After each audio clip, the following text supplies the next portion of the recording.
नमस्कार। मैं डॉक्टर विनोद कुमार, गौड़ ब्राह्मण कॉलेज ऑफ एजुकेशन से आज माइक्रो टीचिंग और टीचिंग स्किल्स के बारे में बात करूंगा। माइक्रो टीचिंग टीचिंग का बहुत ही महत्वपूर्ण पार्ट है जो बीएड में स्किल्स को डेवलप करने के लिए बहुत अहम अदा रोल करता है। यह बीएड फर्स्ट ईयर और सेकंड ईयर दोनों के लिए इम्पोर्टेंट है। तो चलिए शुरू करते हैं। सबसे पहले हम ये देखेंगे कि टीचिंग कहते किसको हैं। टीचिंग बेसिकली एक प्रोसेस है जिसमें हम नॉलेज स्टूडेंट्स को देते हैं, उनको इंस्ट्रक्शंस देते हैं ताकि वो अपने काम को सही ढंग से कर सकें। ये बेसिकली ट्रांसफ़र ऑफ नॉलेज है from more mature person to less mature person. अर्थात जिसको ज़्यादा नॉलेज है, जब वो उस व्यक्ति को नॉलेज देता है, उस व्यक्ति को ज्ञान देता है जिसको कम ज्ञान है, तो इस प्रोसेस को हम टीचिंग कहते हैं। इसको हम एक एक्टिविटीज़ का सेट भी कह सकते हैं जिनको डिज़ाइन किया जाता है और परफॉर्म किया जाता है ताकि स्टूडेंट्स के बिहेवियर को मॉडिफाई किया जा सके। अब हम देखेंगे कि टीचिंग का नेचर क्या है। ये एक ट्रायंगुलर प्रोसेस है जिसमें टीचर, स्टूडेंट और तीसरा पोल जो है वो करिकुलम या सिलेबस बोल सकते हैं आप। टीचिंग एक कला भी है और विज्ञान की तरह भी हम इसको ले सकते हैं। कला इसलिए क्योंकि किसी को सिखाना, किसी का बिहेवियर चेंज करना अपने आप में एक कला होती है। और साइंस इसलिए है कि हम हर एक प्रोसेस को स्टेप बाय स्टेप फॉलो करते हैं, इसलिए हम इसको साइंस भी कह सकते हैं। ये एक प्री प्लान प्रोसेस होती है। कभी भी हम कक्षा में जाते हैं तो हम पहले अपने लेक्चर को, अपने पाठ को प्रिपेयर करते हैं, उसके पश्चात हम कक्षा में जाते हैं। ये ऑब्जेक्टिव ओरिएंटेड होती है। पहले से उद्देश्य हम सुनिश्चित करते हैं कि हमें आज का जो टॉपिक पढ़ाना है, जो भी विषय हम पढ़ाने जा रहे हैं, उसका उद्देश्य क्या है। ये गाइडेंस की तरह होती है। हम बच्चों को निर्देश देते हैं, उनका मार्गदर्शन करते हैं, इसलिए हम इसको गाइडेंस की तरह भी ले सकते हैं। और ये चाइल्ड सेंटर्ड होती है, यानी कि विद्यार्थी केंद्रित। हम विद्यार्थी की ज़रूरतों को, उसके मेंटल लेवल को, उसकी परिस्थितियों को ध्यान में रखते हुए ही टीचिंग करते हैं और उसी तरह की हम प्रोसेस प्रयोग में लाते हैं जिससे कि विद्यार्थी को कोई समस्या ना हो। तो ये हुआ नेचर ऑफ टीचिंग। इसके बाद हम चर्चा करेंगे टीचिंग को कौन कौन से फैक्टर्स, कौन कौन से तत्व अफेक्ट करते हैं, उस पर प्रभाव डालते हैं। सबसे पहले हम इसमें लेंगे पर्सनल फैक्टर्स, यानी कि निजी तत्व जिन्हें हम कह सकते हैं, व्यक्तिगत। सबसे पहला है फैमिली कंडीशंस।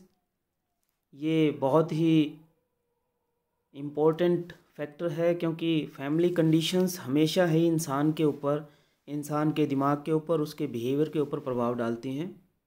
तो इससे हमारी टीचिंग भी प्रभावित हो सकती है। दूसरा स्कूल कंडीशंस, कि विद्यालय में किस प्रकार की परिस्थितियां हैं, वो भी हमारी टीचिंग को प्रभावित कर सकती हैं। हमारे क्लासरूम किस तरह के हैं, हमारा प्लेग्राउंड कैसा है, हमारा पूरा जो विद्यालय है उसका परिवेश कैसा है, वो हमारी टीचिंग पर निश्चित ही प्रभाव डालता है। इसके बाद इंटेलेक्चुअल फैक्टर्स। यदि हम जनरल एक बात करें तो हमारी टीचिंग लर्निंग प्रोसेस हमेशा ही मेंटल लेवल के अकॉर्डिंग हम सुनिश्चित करते हैं। जो भी हम कंटेंट मैटर विद्यार्थियों को प्रोवाइड करते हैं, उनको देते हैं, वो उनके मेंटल लेवल के अकॉर्डिंग ही देते हैं। तो इसलिए इंटेलेक्चुअल फैक्टर्स भी बहुत महत्वपूर्ण हैं जो हमारी टीचिंग को प्रभावित करते हैं। एक कक्षा में विभिन्न प्रकार के स्टूडेंट्स हो सकते हैं जिनका मेंटल लेवल भी वेरी कर सकता है। भिन्न भिन्न हो सकता है। इसलिए हम जब भी कक्षा में जाएं, जब भी हम पढ़ाएं, तो हमें ये देखना है कि कौन से विद्यार्थी बहुत जल्दी चीज़ों को सीख रहे हैं और कौन से विद्यार्थी धीरे धीरे सीख रहे हैं। तो हमें उनको आइडेंटिफाई करना पड़ेगा और उसी के अकॉर्डिंग हमें अपने टीचिंग मेथड्स जो हैं वो मॉडिफाई करने पड़ेंगे या सुनिश्चित करने पड़ेंगे। तीसरा फैक्टर है इसमें साइकोलॉजिकल फैक्टर। ये भी बहुत महत्वपूर्ण फैक्टर्स हैं। इसमें हम ले सकते हैं फीलिंग्स, एटीट्यूड्स, इंटरेस्ट, इमोशंस। ये सभी की सभी चीज़ें हमारी टीचिंग को प्रभावित करेंगी कि स्टूडेंट्स का एप्टीट्यूड कैसा है, उनका नज़रिया कैसा है, उनकी हमारे विषय में या जो हम आज उपविषय पढ़ा रहे हैं, जो भी हम टॉपिक पढ़ा रहे हैं, उसमें कितना इंटरेस्ट है और उनकी जो भावनात्मक एक हिस्सा है हृदय का, दिमाग का, वो किस तरह से रिएक्ट कर रहा है जो भी हम चीज़ उसको पढ़ा रहे हैं। तो इन चीज़ों का हमें ध्यान देना होगा अपनी टीचिंग को इफ़ेक्टिव बनाने के लिए। इसके बाद हम देखते हैं कि टीचिंग लर्निंग प्रोसेस में, जैसे मैंने कहा कि ये ट्राईपोलर है या ट्रायंगुलर है, इसमें टीचर, स्टूडेंट और करिकुलम, ये तीन हमारे एक तरह से पोल्स हैं जो इसके अभिन्न अंग हैं। टीचर और स्टूडेंट का जो इंटरेक्शन है, फिर स्टूडेंट और करिकुलम या सिलेबस का इंटरेक्शन है, वो कितना इफ़ेक्टिव है, वो हमारी टीचिंग लर्निंग प्रोसेस को बहुत ज़्यादा प्रभावित करता है। अब हम आते हैं माइक्रो टीचिंग पर, जिसको हम सूक्ष्म शिक्षण भी बोलते हैं। सूक्ष्म इसलिए क्योंकि इसको स्केल डाउन टीचिंग बोलते हैं हम। ये टाइम, साइज़ ऑफ क्लास और नंबर ऑफ़ स्टूडेंट्स और टॉपिक के हिसाब से हम हर एक चीज़ को छोटे स्तर पे लेते हैं। जैसे इसमें समय जो है हम 6 मिनट का लेते हैं एक टीचिंग सेशन के लिए। साइज़ ऑफ क्लास 5 से 10 स्टूडेंट्स हो सकते हैं, मतलब नंबर ऑफ़ स्टूडेंट्स। और टॉपिक जो है हम एक छोटा सा टॉपिक लेते हैं जिसको हम 6 मिनट में कंप्लीट कर सकें। इसके बाद जो कंडीशंस होती हैं वो हम आर्टिफिशियल कंडीशंस लेते हैं, सिमुलेशन कंडीशन जिनको हम बोलते हैं, सिमुलेटेड कंडीशंस, कि हम कुछ चीज़ें आर्टिफिशियल वहीं पे क्रिएट करते हैं। जैसे कि आपका पीयर ग्रुप जो है आपके क्लासमेट से हैं, वो आपके स्टूडेंट्स होते हैं, आप उनके टीचर होते हो और आप बीएड में टीचर ट्रेनिंग करते हुए 6th क्लास का एक टॉपिक लेते हो और ये इमेजिन करके चलते हो कि आपके जो साथी हैं वो 6th क्लास के हैं, उसी हिसाब से आप उनको पढ़ाते हो। इसीलिए हम इनको सिमुलेशन कंडीशंस बोलते हैं। Micro teaching teacher training courses में और फैकल्टी डेवलपमेंट प्रोग्राम से में हम इसको इस्तेमाल करते हैं। प्री सर्विस टीचर्स जो होते हैं उनके लिए भी हम माइक्रो टीचिंग इस्तेमाल करते हैं और जो इन सर्विस होते हैं उनके लिए भी ओरिएंटेशन कोर्सेज़ या रिफ्रेशर कोर्सेज़ अरेंज किए जाते हैं। माइक्रो टीचिंग में जो टीचिंग सेशन होता है उसकी वीडियो या ऑडियो टेप हम रिकॉर्ड कर लेते हैं, बाद में उसको देखते हैं, सुनते हैं और जो भी कमियां होती हैं वो हम एज फीडबैक प्यूपल टीचर को बताते हैं। जब ऑडियो या वीडियो टेप बन जाती है उसके बाद उसको देखा जाता है और उसके बाद टीचर को फीडबैक दी जाती है। आजकल हम क्या करते हैं कि इमीडिएट फीडबैक देते हैं, ऑडियो या वीडियो टेप रिकॉर्ड नहीं करते। हम ऑब्ज़र्व करते हैं, जो टीचर होता है वो एज सुपरवाइज़र काम करता है और आपके जो पीयर ग्रुप्स हैं, जो आपके साथी हैं, वो भी आपको ऑब्ज़र्व करते हैं और बाद में आपको फीडबैक दी जाती है।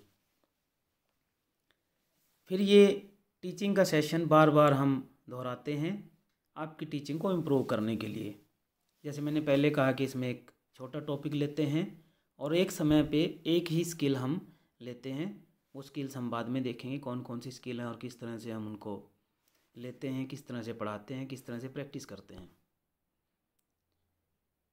माइक्रो टीचिंग की इन्वेंशन, इसकी जो इंट्रोडक्शन थी वो 1963 में वाइट डब्ल्यू एलन ने की थी, जो स्टैनफोर्ड यूनिवर्सिटी में प्रोफेसर थे। इसके बाद इंडिया में इसको डी तिवारी जी लेके आए, जो government central pedagogical institute Allahabad से थे 1967 में। अगर हम प्रोसेस की बात करें तो सबसे पहले अध्यापक को बोला जाता है कि वो एक छोटा लेसन प्रिपेयर करे, लगभग 6 मिनट का, छोटे ग्रुप्स में पढ़ाया जाता है। उसके बाद मैंने पहले ही बताया था, वीडियो या ऑडियो टेप रिकॉर्ड की जाती है, या फिर हम आजकल क्या करते हैं, जो मैंने पहले चर्चा की, कि आपके साथी ही और आपके टीचर जो हैं आपको उसी टाइम ऑब्ज़र्व करेंगे और लेसन के बाद आपको फीडबैक दी जाती है आपके कोलीग्स द्वारा, आपके पीयर ग्रुप्स द्वारा, आपके सुपरवाइज़र द्वारा। फीडबैक एलिमेंट्स हम देख सकते हैं इसमें। ओरल फीडबैक दी जाती है, जो आपके सुपरवाइज़र होते हैं उन द्वारा।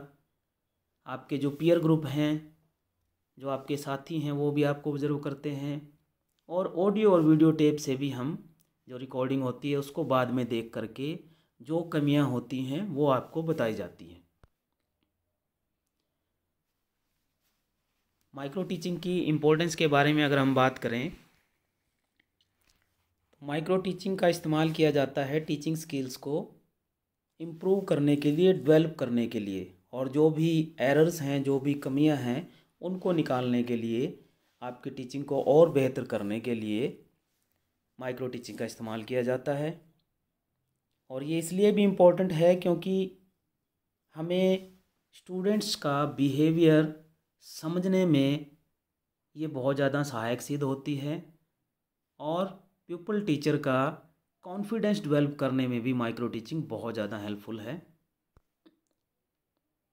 इसके बाद हम उद्देश्यों की चर्चा करेंगे माइक्रो टीचिंग की, कि हम इसमें जो प्यूपल टीचर हैं, जिनको हम छात्र अध्यापक बोलते हैं, वो जल्दी से स्किल्स सीख जाते हैं, कंट्रोल्ड कंडीशंस में होती हैं जो, और स्किल्स पर मास्टरी दिलवाने के लिए टीचर ट्रेनिंग कोर्सेज में माइक्रो टीचिंग का इस्तेमाल किया जाता है।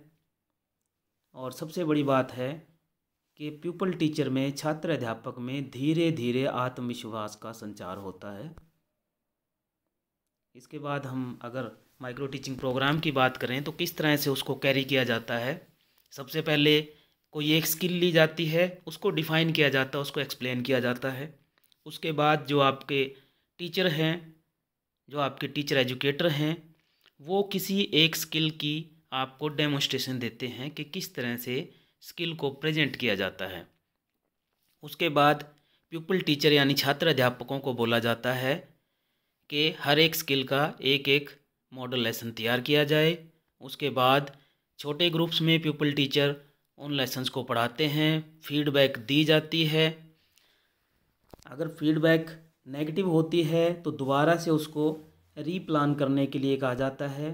तो छात्र अध्यापक दोबारा से रीप्लान करता है, फिर रीटीच सेशन आता है, दोबारा से पढ़ाया जाता है, दोबारा से उसका लेसन ऑब्ज़र्व किया जाता है, फिर से फीडबैक दी जाती है। तो इस तरह से साइकिल चलती रहती है। आप देख सकते हैं इसमें 9 नंबर के बाद नीचे लाइन में लिखा हुआ है प्लान, टीच, फीडबैक, रीप्लान, रीटीच, रीफीडबैक। यानी सबसे पहले प्लानिंग होती है, फिर टीचिंग सेशन चलता है, उसके बाद आपके पीयर ग्रुप्स द्वारा, आपके टीचर द्वारा फीडबैक दी जाती है, और जितनी भी कमियां होती हैं वो आपको बताई जाती हैं। आप दोबारा से अपना लेसन प्लान करते हैं, जिसको रीप्लान सेशन बोलते हैं, फिर से आप टीच करते हो, जिसको रीटीच सेशन बोलते हैं, और फिर से फीडबैक दी जाती है, जिसको रीफीडबैक सेशन बोलते हैं। इस तरह से ये साइकिल चलता रहता है जब तक कि आपकी कमियां दूर ना हो जाएं और आपको उस स्किल में महारत हासिल नहीं हो जाती। आप इस चित्र में देख सकते हैं micro teaching cycle. Number 1 plan, number 2 teach, number 3 feedback, number 4 replan, फिर रीटीच, फिर रीफीडबैक। इस तरह से ये साइकिल चलता रहता है। अब हम इसके टाइमिंग के बारे में बात करेंगे। प्लानिंग जो है वो सबसे पहले होता है, उसका टाइम निर्धारित नहीं किया गया है। वो स्टूडेंट टीचर, प्यूपल टीचर, छात्र अध्यापक घर से अपना लेसन प्लान बनाकर आते हैं। फिर जब माइक्रो टीचिंग प्रोसेस चलती है उसमें टीचिंग सेशन होता है, वो 6 मिनट का होता है।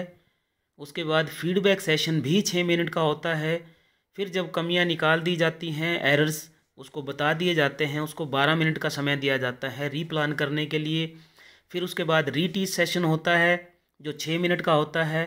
फिर से फीडबैक सेशन होता है जो 6 मिनट का होता है। इस तरह से हम देख सकते हैं कि ये पूरी साइकिल जो है वो 36 मिनट की होती है, एक साइकिल।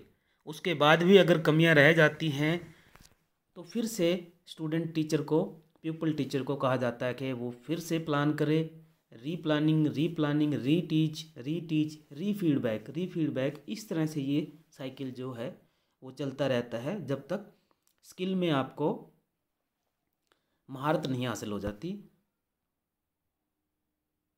तो हमने आज सीखा कि टीचिंग क्या है, माइक्रो टीचिंग क्या है, माइक्रो टीचिंग साइकिल क्या है, और किस तरह से हम माइक्रो टीचिंग साइकिल को कैरी करते हैं, किस तरह से उन स्टेप्स को फॉलो करते हैं ताकि आपको स्किल्स आ जाएं। बहुत बहुत धन्यवाद। अगली क्लास में मैं आपको बताऊंगा कि स्किल्स कौन कौन सी है, किस तरह से वो प्रेजेंट की जाती हैं, किस तरह से लेसन प्लान बनाया जाता है, किस तरह से लेसन प्लान लिखा जाता है। बहुत बहुत धन्यवाद। God bless you.